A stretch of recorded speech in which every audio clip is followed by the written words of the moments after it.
we go to the second day of Yom Tov. Second day of Yom Tov sometimes cause confusion in regard to reciting Shehecheyanu at the candle lighting. I'm not sure why. Candle lighting, let's see why. On the second day of Pesach does not require Shehecheyanu. However, Shmini Atzeres, second days of Pesach, does not require Shehecheyanu.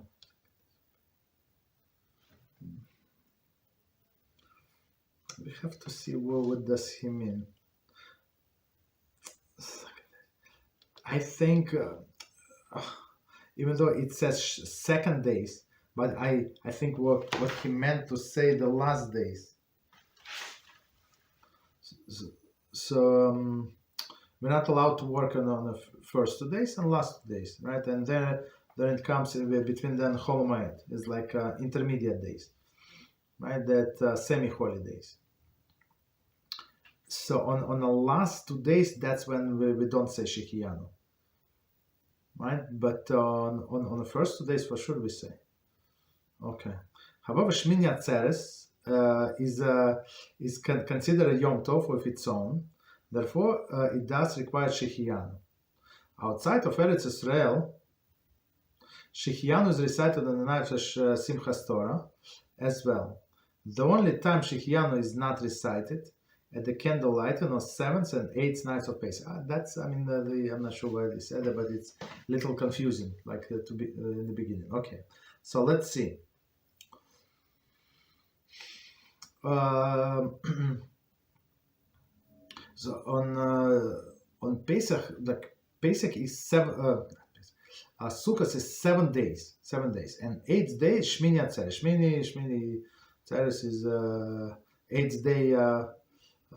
Like holiday, right? It's separate holiday, but it was attached to the holiday of Sukkot. So if you want to read up on it, so our sages explain. So people would not need to come like separate time.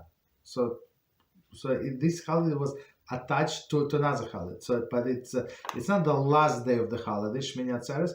It's totally separate holiday. So when even though we say last 2 days of Sukkot, okay, that's everybody say, but it's not true. It's 2 separate days.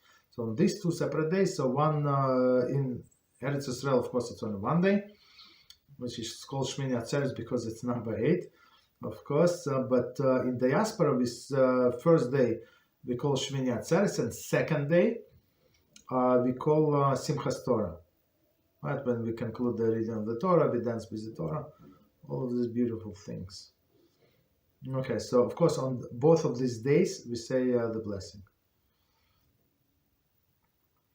Okay, so and last line, it's actually clarifies what we said before. The only Shehecheyanu is not recited at the candlelight of 7th and 8th nights of Pesach. Why? Because as we said, it's continuation of the Pesach. It's exactly the same holiday, but down the road. It's exactly the same, but Sukkot, it's not the same. Okay. So we finish. Any questions on this Shehecheyanu? Hatov Hametiv.